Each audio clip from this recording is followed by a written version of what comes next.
जय हिंद दोस्तों, मैं कपिल सैनी। और आज फिर दोबारा से स्टार्ट करते हैं हम लोग उत्तराखंड पीसीएस के प्रीवियस ईयर क्वेश्चन पेपर जो अभी तक हमारे सामने आए हैं। तो 2005 से अब तक की टोटल सीरीज हम लोग लेकर के चल रहे हैं।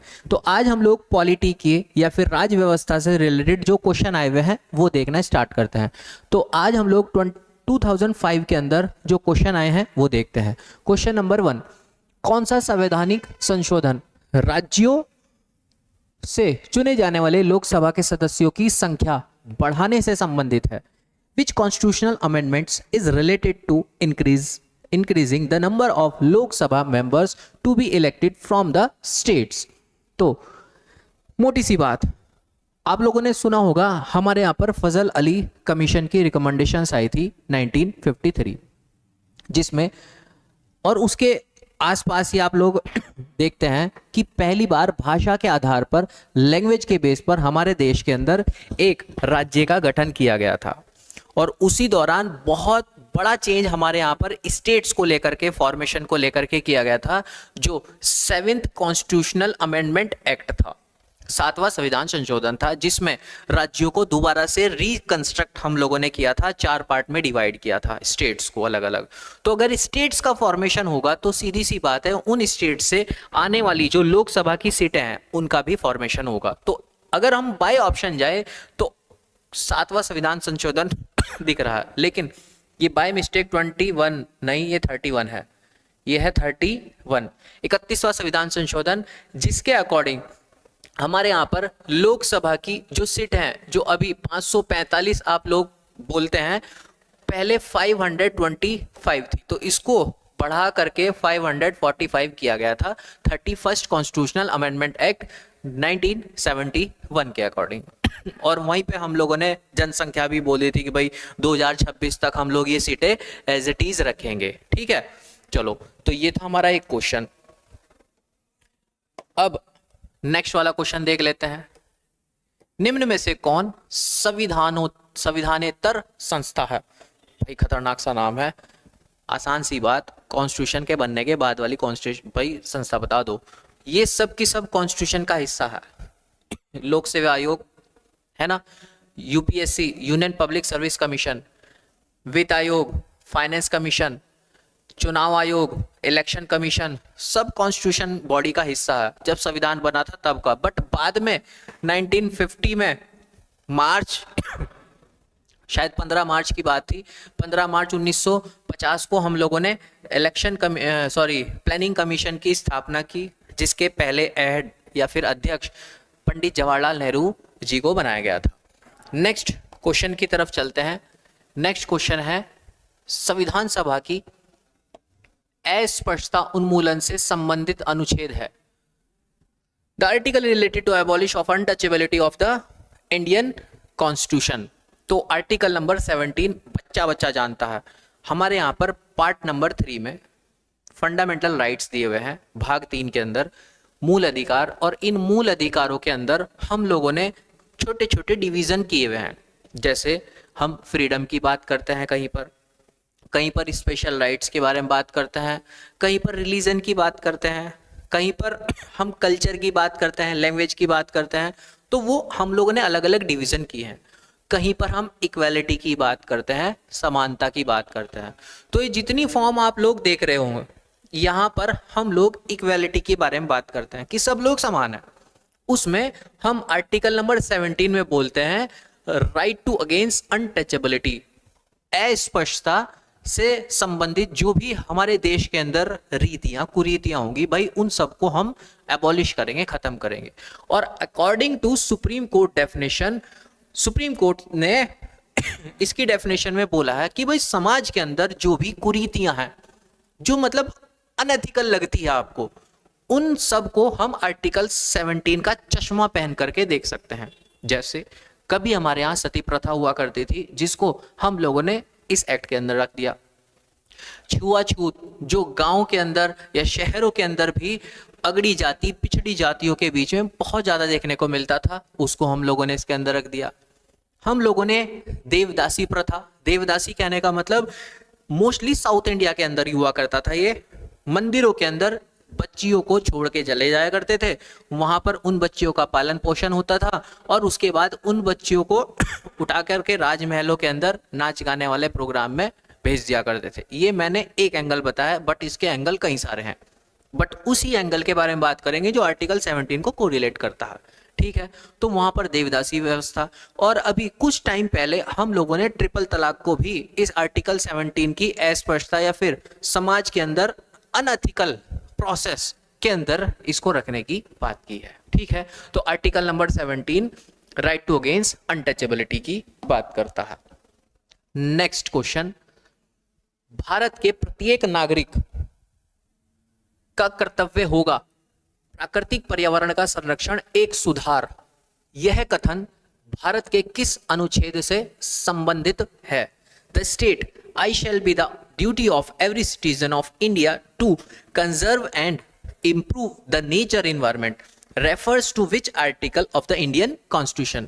आर्टिकल नंबर 51A, जिसको हम बोलते हैं फंडामेंटल ड्यूटीज, मौलिक कर्तव्य, जो हम लोगों ने 1976 में 42nd कॉन्स्टिट्यूशनल अमेंडमेंट एक्ट से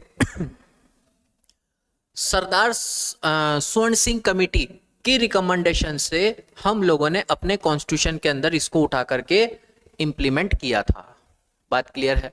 तो यहाँ पर फंडामेंटल जो ड्यूटीज है वो 51A की बात करता है। तो ये वाला जो कथन है वो हमारे यहाँ पर इस चीज को फाइनल करता है। नेक्स्ट क्वेश्चन, क्वेश्चन नंबर हम लोगों ने डाल लेनी है, निम्न में से कौन सा सार्वजनिक व्यय पर संसदीय नियंत्रण का अंग नहीं है?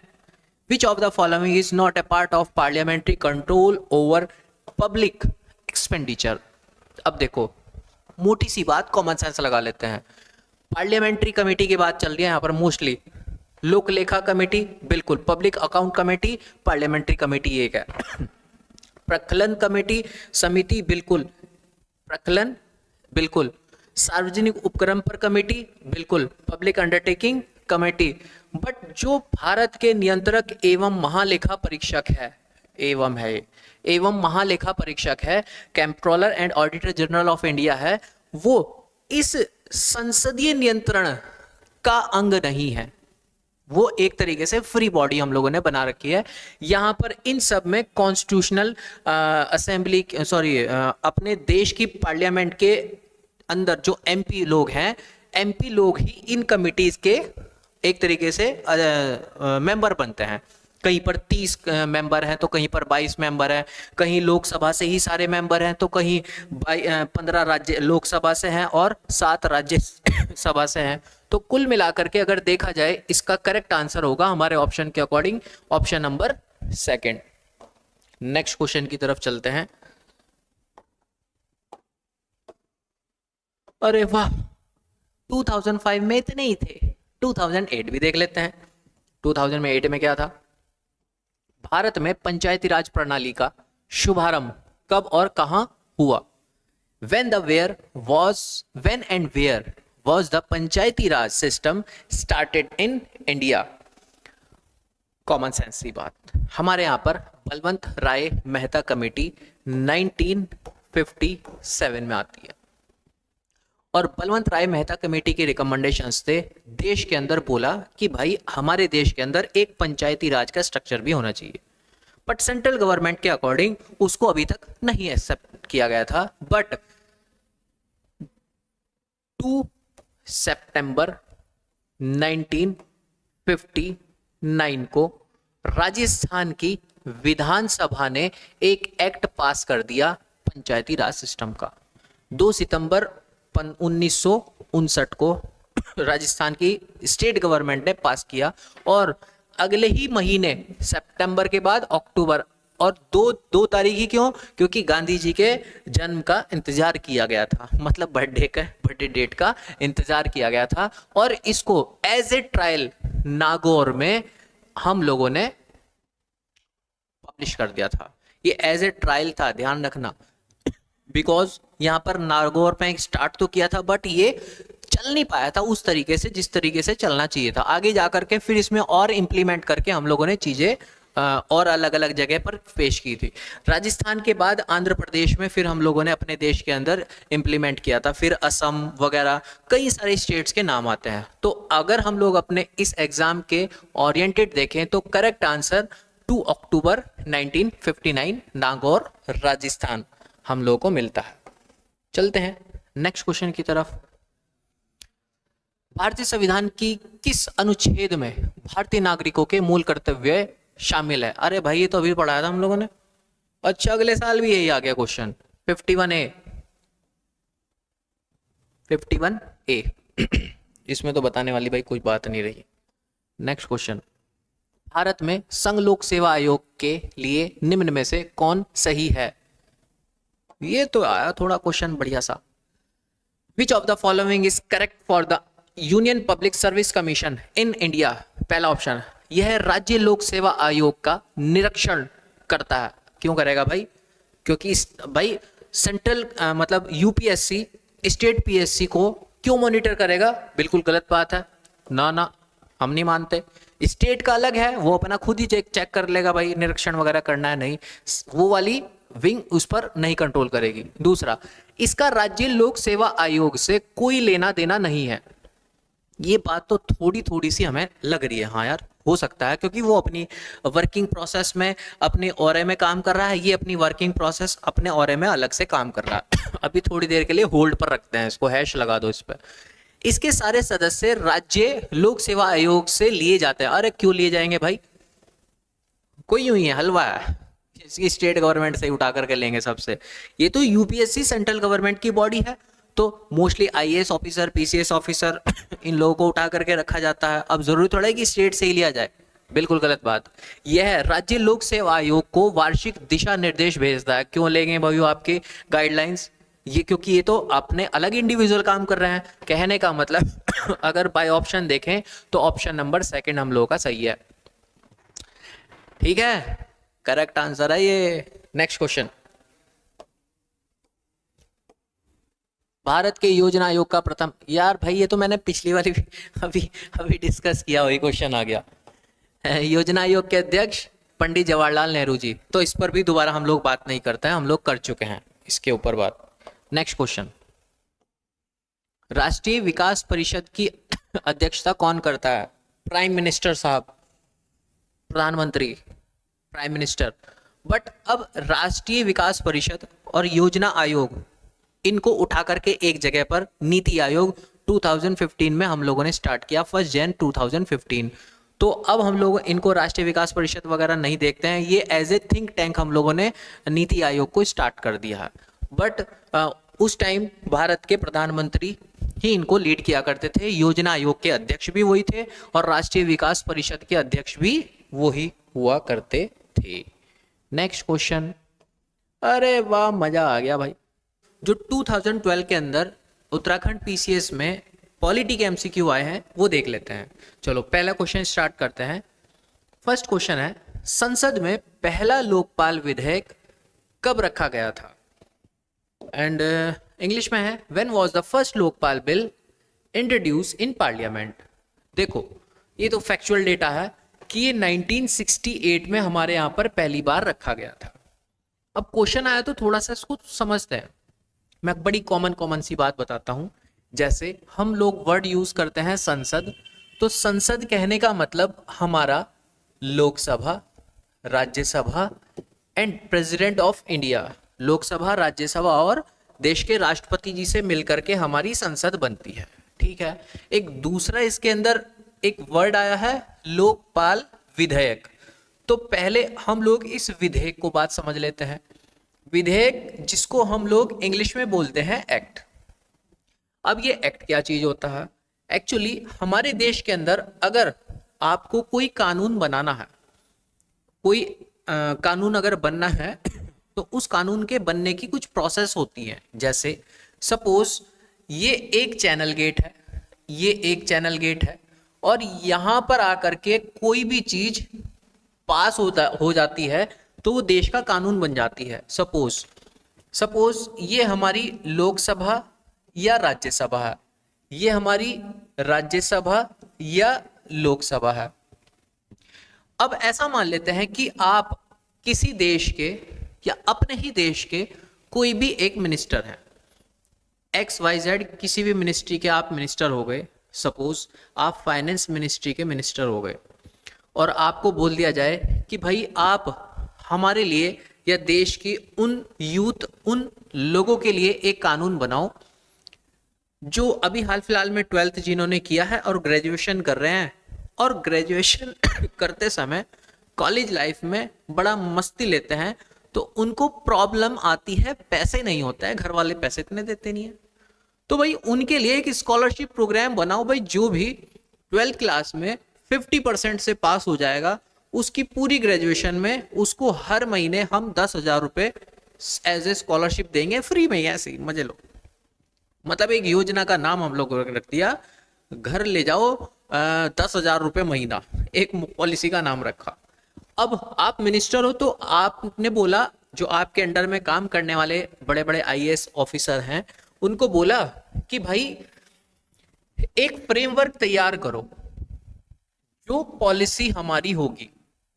तो उन्होंने एक रफ पेपर पर उस पॉलिसी के सारे के सारे जितने भी क्लॉज थे वो लिख दिए।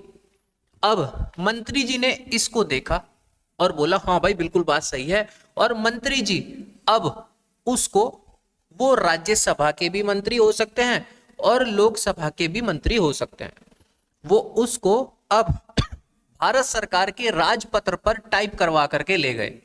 यहां से और यहां में एक बड़ी डिफरेंस था, पेपर यहां पे भी था, पेपर यहां भी था, लेकिन पेपर ये वाला डिफरेंट इस वजह से था क्योंकि ये भारत के राजपत्र पर उन्होंने टाइप कराया एंड देन उसको अपनी पार्लियामेंट के अंदर जाकर के रखा।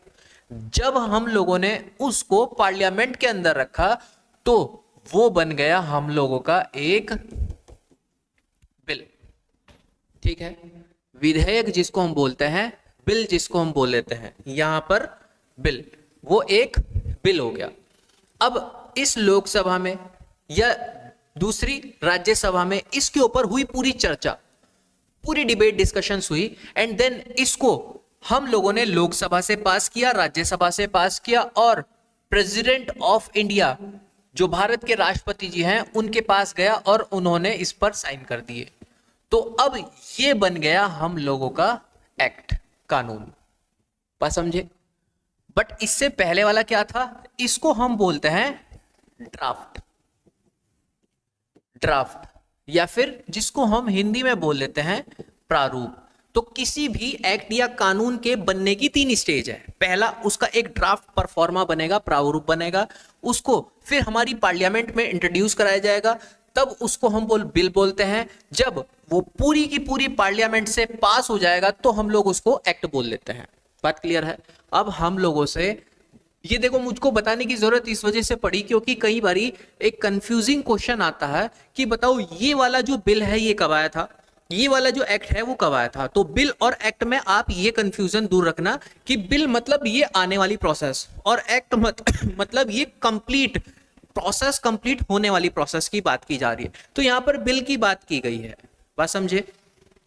तो ये बिल आया था 1968 में एंड देन अगर कोई बोल दे कि ये एक्ट कब बना भाई, तो एक्ट ये अन्ना हजारे जी के बहुत बड़े आंदोलन के बाद बनाया हम लोगों ने 2013 में जाकर के, जिसमें लोकपाल एक ऐसी पोस्ट बनाई जो बड़ी कॉन्स्टिट्यूशनल बॉडी की, हमारी बड़ी बड़ी जो पोस्ट है उनकी मॉनिटरिंग करेगा। जैसे प्राइम मिनिस्टर ऑफ इंडिया, इनके काम की मॉनिटरिंग ये करेगा।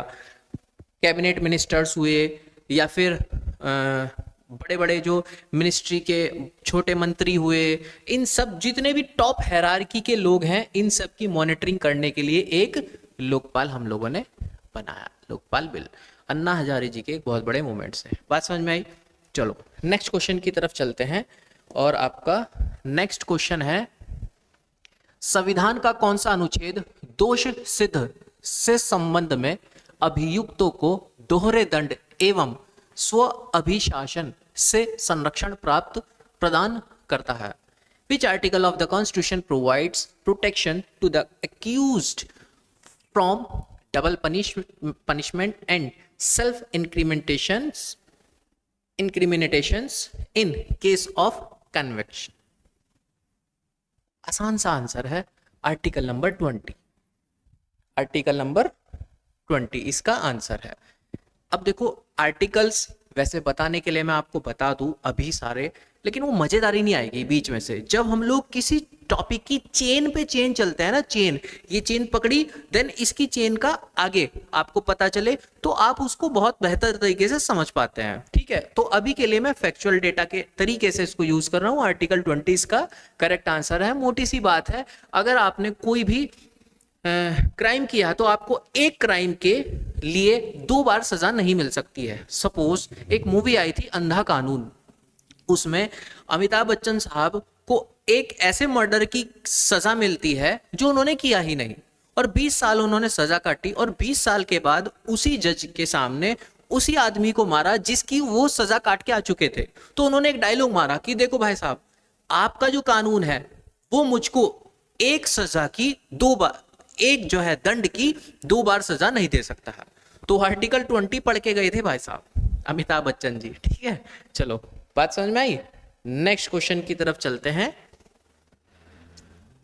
उत्तराखंड की विधानसभा में किस समुदाय को नामांकित सीट प्रदान की गई है? 4 ऑप्शन है। Which community has been provided nominated seats in the assembly of Uttarakhand?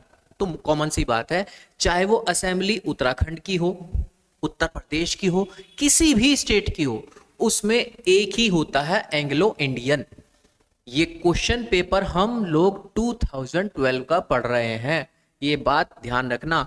अब हमारे यहाँ एंग्लो इंडियन की जो सीट का रिजर्वेशन चला आ रहा था, उस रिजर्वेशन को रोक दिया है। तो अब हमारे यहाँ विधानसभा हो, लोकसभा हो, हमारे यहाँ पर वो रिजर्वेशन वाली सीटों को हटा दिया है। तो अब लोकसभा के अंदर जो 2 एंग्लो इंडियन हुआ करते थे, वो भी 2 एंग्लो इंडियन अब हमारे यहाँ एंग्लो इंडियन के नहीं भरे जाएंगे।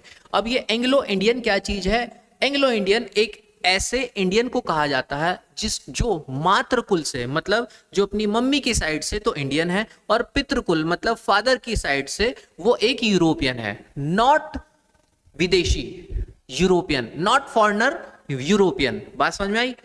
आपके सामने ये ऐसे छोटे छोटे से वर्ड मिला करके भी आपको कंफ्यूज किया जाता है। तो यहां पर सिर्फ यूरोपियन कॉन्टिनेंट को बिहाफ बना करके ये डेफिनेशन क्रिएट की है। आर्टिकल 336 आप लोग जाकर के पढ़ना। चलो और हमेशा विधानसभाओं में ये 1 सीट रही है और लोकसभा में ये 2 सीट रही है। ठीक है, नेक्स्ट क्वेश्चन की तरफ चलते हैं। संसद की सम्मिलित बैठक की अध्यक्षता की जाती है। आसान सी भाषा में बता देता हूं। Who had the joint parliamentary committee? ये थोड़ा सा स्पेलिंग थोड़ा सा मिस्टेक हुई है। संसद की जो कंबाइंड या फिर जॉइंट मीटिंग होती है, उसकी बैठक की अध्यक्षता कौन करता है? तो 4 ऑप्शन है। देख अक्सर बच्चे ना इसको रटते हैं। 4 ऑप्शन है, ऊपर रट रहे हैं निजी लोकसभा का अध्यक्ष होना चाहिए, राज्यसभा का अध्यक्ष होना चाहिए, कौन होना चाहिए? देखो 4 ऑप्शन। राज्यसभा के अध्यक्ष पहला ऑप्शन, प्रधानमंत्री के द्वारा, या लोकसभा के स्पीकर, या राज्यसभा के विपक्ष के नेता के द्वारा। कॉमन सेंस लगाओ। राज्यसभा के अध्यक्ष कौन होते हैं? वाइस प्रेसिडेंट को हम लोगों ने राज्यसभा के अध्यक्ष पर बैठाया। बात समझना, हम ज्वाइंट कमेटी की बात कर रहे हैं। ज्वाइंट कमेटी मतलब कंप्लीट जो लोकसभा है और कंप्लीट जो राज्यसभा है।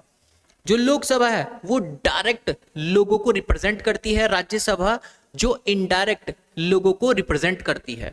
और डायरेक्ट लोगों को रिप्रेजेंट कर रही है, इसका मतलब ज्यादा जनता ने अपनी डायरेक्ट पावर इन लोगों को दी है।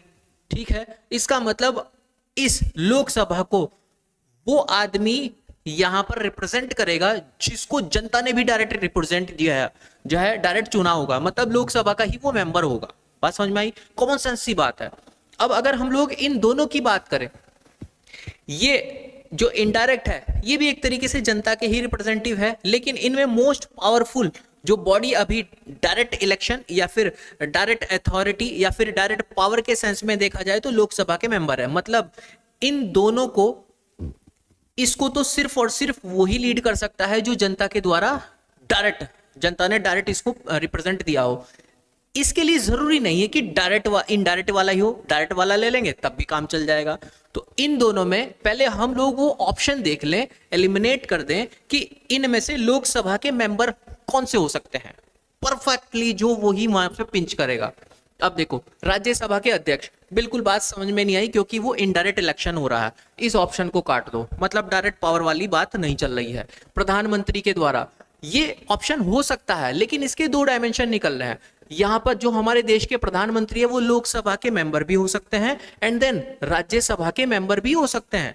लाइक एज हमारे यहाँ पर राजीव गांधी जी, डॉक्टर मनमोहन सिंह जी और इंदिरा गांधी जी, ये कई सारे ऐसे मेंबर हैं जो राज्यसभा से हमारे यहाँ पर आए हैं, बट बहुत से ऐसे भी हैं जो लोकसभा से आए। इसका मतलब प्रधानमंत्री बोला तो हमारे यहाँ पर इन दोनों से आ सकता है, मतलब कंफ्यूजन है, वो यहां से भी हो सकता है, यहां से भी हो सकता है, मतलब हम लोग इसमें ऑप्शन में नहीं लेंगे, डायरेक्ट वाला तो नहीं है। नेक्स्ट, राज्यसभा के विपक्ष के नेता। अब राज्यसभा की बात आई तो इसका मतलब राज्यसभा वाले तो है ही इनडायरेक्ट, और लोकसभा के स्पीकर, मतलब सिर्फ और सिर्फ डायरेक्ट जनता ने ही चुन करके भेजा था उनको।